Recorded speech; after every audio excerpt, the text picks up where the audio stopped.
Mr. Chairman, sir.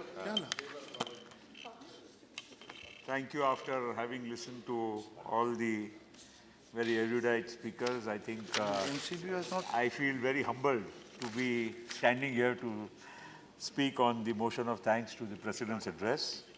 And I think it is important document because at the end of the day, his speech is stating the policy and the direction of the government of the day. This government, of course, has come with a huge popular mandate, and that mandate has been manifested that after many, many years, government has got an absolute majority in the Lok Sabha, which itself, in a way, two things can be read out of this mandate. One, that certainly the government came up with schemes and gave a vision to the country that we are able to give you a certain better future, ensure a better future for our next generations. And the people certainly believed and trusted them for this vision which was spelled out before them. And the second thing, also, I think, the message is, and we have been seeing it in many elections, including state assemblies also, where people have also, in a way, decided that instead of having coalitions and having divisive politics within a coalition, it leads to confusion, blame games, and people at the end of the day feel that, well, let us give it to one single entity so that if at all we have to hold somebody accountable, we know exactly who it is. So I think the message which the last Lok Sabha election, the verdict gave, was precisely, I think, on these lines. Well, it is a huge compliment to Shri Narendra Modi and his government that he has been able to win the confidence of the people. Much had been promised, much has been promised, and much is being promised every single day, including, I was listening to the speech of the Prime Minister on television because we are not members of the other house, but I certainly feel that much is being promised even today. So, it is of course welcome. People want to listen to our leader, want to listen to the vision, and also want to listen to promises on a daily basis. But I think now, after almost 2 years of this government, the time has also come when the people of this country will certainly like to see those promises turn into a limited reality, if not an absolute reality. We've heard a debate just a couple of hours ago in the form of a calling attention motion on the situation of Uttar Pradesh and a minister's statement thereafter. I think if you look at the entire environment in the country, सारे देश का माहौल कलराज जी जब हम देखते हैं, कहीं आगरा की बात होती है, कभी JNU की बात होती है, कहीं रोहित की बात होती है, कहीं दादरी की बात होती है, ऐसे एक नहीं अनेक किस्से रोजाना इस देश के लोगों के सामने सुनने मिलते हैं। और ये किस तरह से, मतलब आज जहां एक और प्रधानमंत्री जी और सरकार के कई मंत्री रोज हमारे देश को और दुनिया को ये कहते हैं कि हम बहुत समृद्ध हैं। No translation. We want to hear. Yes, we are instructing it. Please come. We are instructing. देश के लोग को लगता है कि हम भारत बहुत सशक्त है, समृद्ध है। भारत की GDP आज विश्व में सारे देशों से आगे बढ़ चुकी है। ब्रिक्स देशों में सारे में पिघलाव आ गया है, पिघल गए हैं, लेकिन आए भारत का बहुत सशक्त खड़ा है। ये परिस्थिति आज हमको निरंतर रोज जब एक ओर बोली जाती है, दूसरी ओर अगर आप अखबार पढ़िए रोज सुबह, रोज टीवी देखिए, आपको केवल इसी प्रकार की बातें, ये सारे जो घटनाएं मैंने कही और इसके अलावा रोजाना रोज इसी प्रकार की खबरें अखबारों में और टेलीविजन में आपको 24 घंटे वही देखने और सुनने मिलता है। मतलब आज देश में हो क्या रहा है? देश का एजेंडा, देश का जो माहौल अगर इतना तनावपूर्वक हम बना देंगे, जितने आज वक्ता भाषण दे रहे थे वो कॉलिंग अटेंशन पे, और उसके अलावा भी रोजाना यही बातें, यही तनाव, यही टकराव, हम किस दुनिया में हम और किस युग में हम जी रहे हैं? महात्मा गांधी की हम रोज बात करते हैं, उल्लेख करते हैं। हमारे देश में आपस की काफी विषमताएं रही है, भेदभाव रहे हैं, ऊंचाई के, छोटे लोगों के, पैसे वालों के, गरीबों के, इस मजहब के, उस मजहब के। ये तो बातें हमारे देश में विरासत में हम बहुत सालों से ये सुनते आए। लेकिन जब हम महात्मा गांधी की बात करते हैं तो महात्मा गांधी ने आजादी हमको कोई गोली और लाठी के भरोसे नहीं हमको दिलाई। केवल एक ही चीज से इस देश को आजादी मिली, उन्होंने इस देश को एक माला में प्यार मोहब्बत से, अहिंसा से पिरोने का काम किया। और जब देश में एकता बनी, सारे देश के लोगों को एक आजादी का जज्बा जब मन में उमंग उमड़ आया, तो सारे लोगों ने, अंग्रेजों ने तय कर लिया कि भाई अब ये देश एक हो गया है, अब हम इनके ऊपर ज्यादा दिन राज नहीं कर पाएंगे, और इसलिए हमें आजादी, लाठी और गोली तो हमारे काफी शहीदों ने कुर्बानियां दी, उनको तो हम नमन करते ही हैं, लेकिन सबसे बड़ा नमन महात्मा गांधी को इसलिए करना इस देश ने पसंद किया कि उन्होंने इस देश के लोगों को अहिंसा के माध्यम से एक सूत्र में, एक माला में पिरोने का काम किया। और आज आजादी के 69 वर्ष के बाद हम देश की आजादी की हमेशा मतलब स्तुति करते हैं, देश के झंडे को रोज हम सल्यूट करते हैं, और दूसरी ओर हम इसी सदन में, इस राज्यसभा हो या उस लोकसभा हो, केवल किसने किसको मारा, किसने किसको काटा, किसने किसको गाली दी, किसने हमारे झंडे का अपमान किया, किसने क्या किया, कौन क्या खा रहा है, और नहीं भी खा रहा है तो उसको कैसे ठिकाने पे लगाया जाए। ये क्या हो रहा है हमारे देश में, इसके बारे में आत्मचिंतन करने की ये जरूरत, ये क्यों इस तरह से हमको निर्माण हो रही है, ये हम सब लोगों ने यहां पर बैठकर सोचना चाहिए।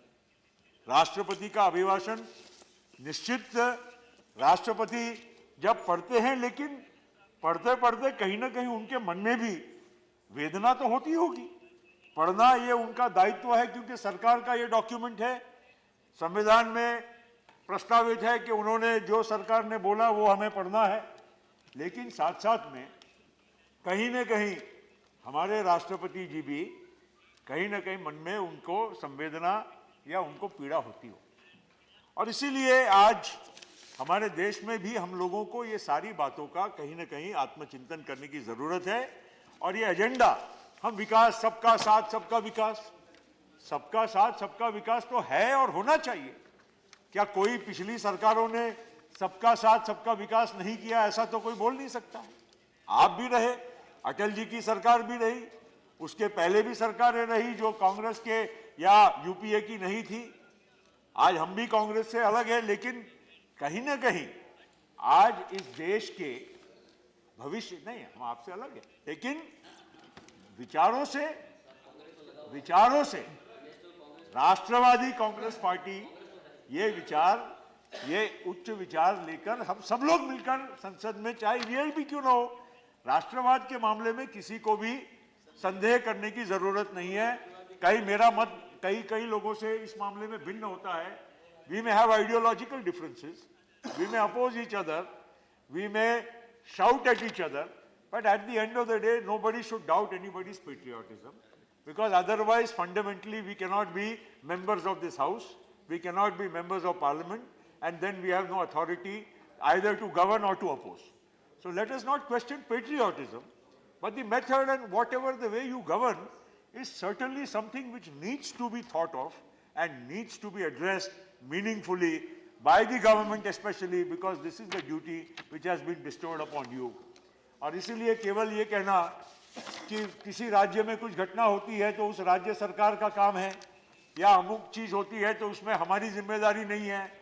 गृह मंत्री जी अभी यहाँ पर एक अपना स्टेटमेंट पढ़कर चले गए, लेकिन अंत में आखिर कहीं ना कहीं अगर इस देश के जख्मों पर अगर मरहम किसी को लगाने का ये जिम्मा दिया है तो केवल आपको दिया है, और ये जिम्मा आपको ही पूरा करना पड़ेगा, और देश के लोगों को विश्वास निर्माण करके आपको ही देना पड़ेगा कि हम सबको लेकर चल के सबका साथ सबका विकास ये केवल बातों से नहीं है, केवल एक कारखाना बन गया या सड़क बन गई या रेल की पटरी बिछ गई, इससे सबका विकास नहीं होने वाला है।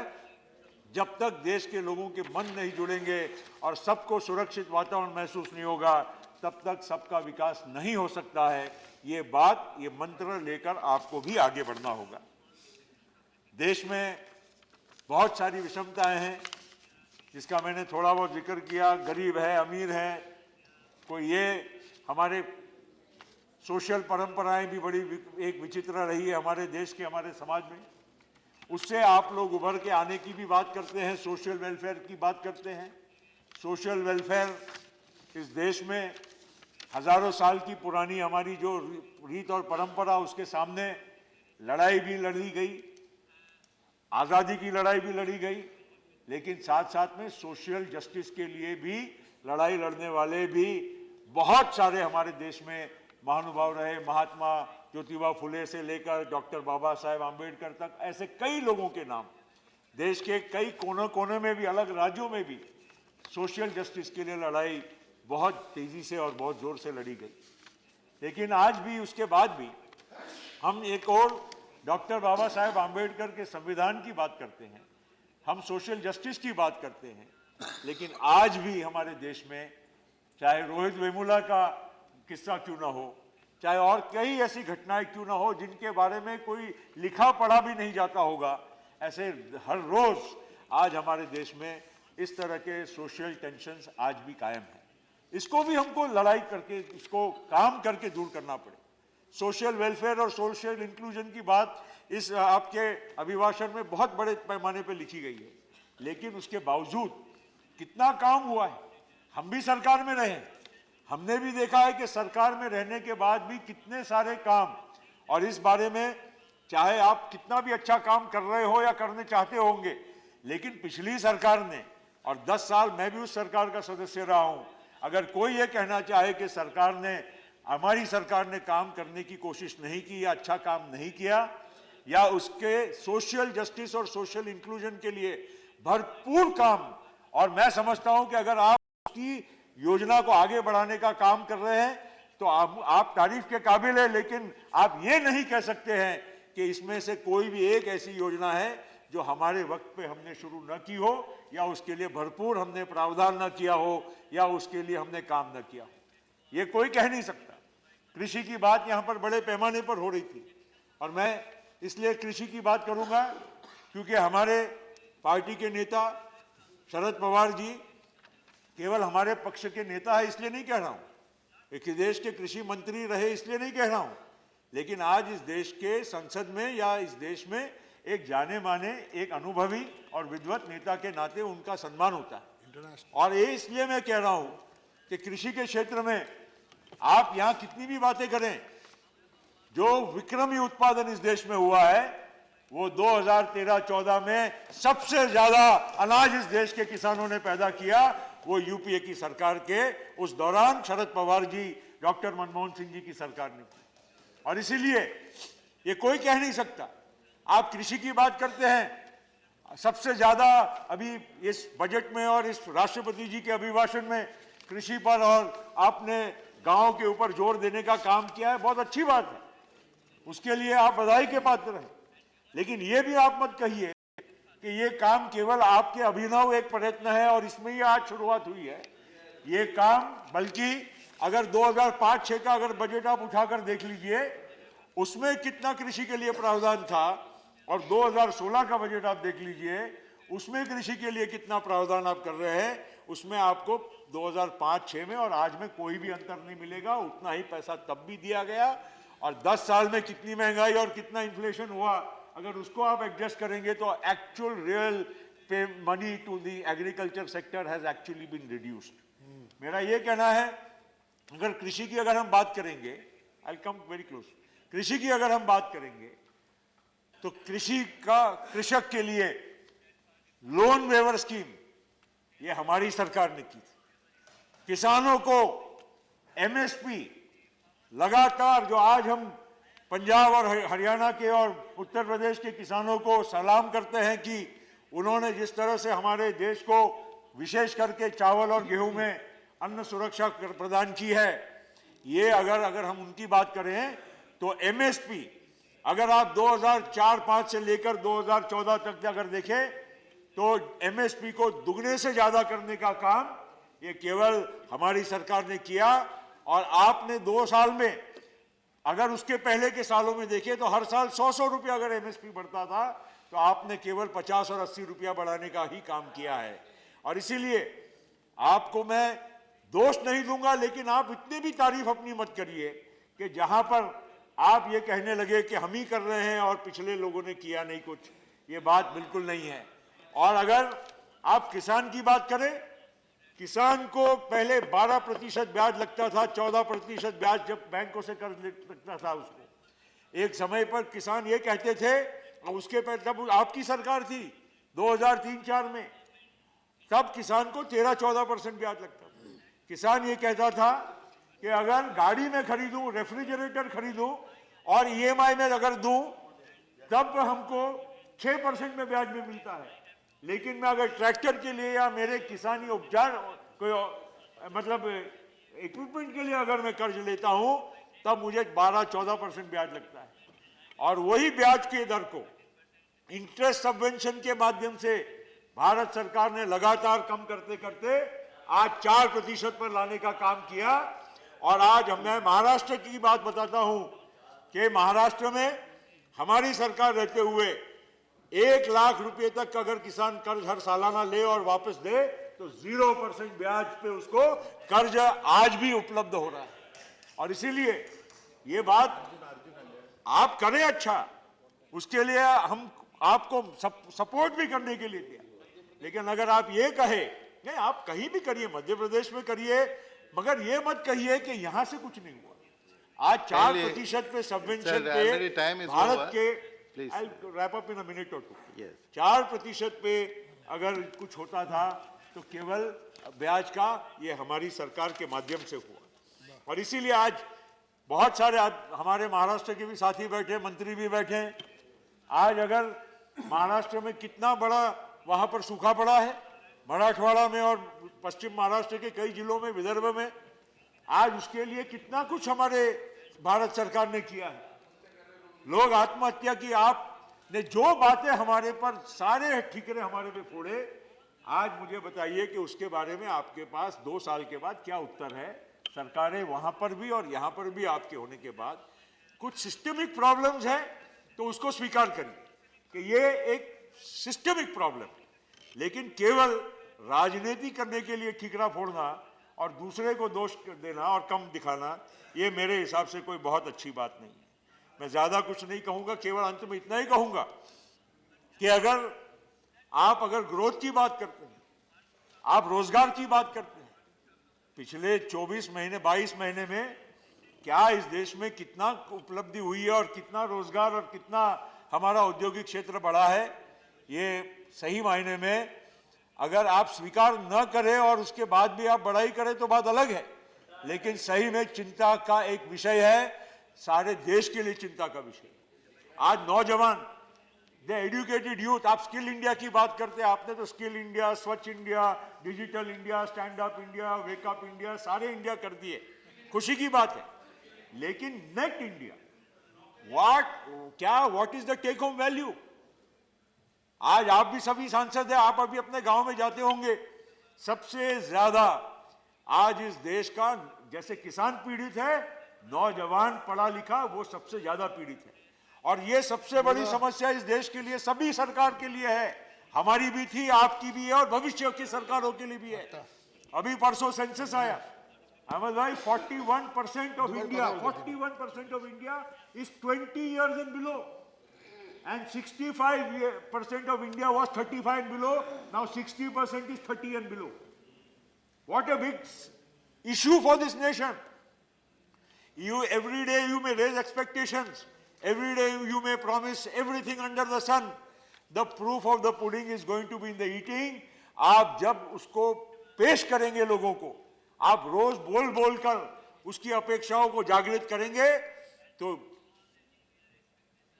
कौन सा इंडिया था, शाइनिंग इंडिया और अच्छे दिन, ये जुमले अगर इसी तरह से रह जाएंगे तो इस देश के नौजवान, इस देश के किसान आपको और हमको, आगे आने वाली पीढ़ियों को माफ नहीं करेंगे। और इसीलिए ये एक समय है, आपको सोचने की जरूरत है। देश के सामने बहुत आह्वान है, टेररिज्म का आह्वान है, पाकिस्तान के साथ हम कितनी भी दोस्ती करने की बात करें, thank you very much. आपने देखा, हमने देखा, कई सरकारों ने देखा, इसको इतना एक आसान, केवल वहां जाकर हमने हाथ मिला लिया, अचानक हम पहुंच गए, इसलिए हमारे देश के और पाकिस्तान के रिश्ते सुधर जाएंगे, सब अमन चैन हो जाएगा, ऐसी कोई बहुत साधारण बात नहीं है। बहुत विकट प्रश्न है, विकट प्रश्न एक ही नहीं है, इस देश के सामने सैकड़ों विकट प्रश्न है। उसके लिए बहुत तरीके से, गंभीर तरीके से आपको भी मिलकर काम करना पड़ेगा। और केवल आपको ही नहीं, आपको इंक्लूजन में सबको लेकर और सबका सहयोग किस प्रकार से प्राप्त हो सके, उसके लिए भी माहौल ये बनाने की जिम्मेदारी सरकार की होती है, सरकार के नेतृत्व की होती है। इस जिम्मेदारी को आप समझिए और तभी देश आगे बढ़ेगा। बहुत बहुत धन्यवाद। Thank you.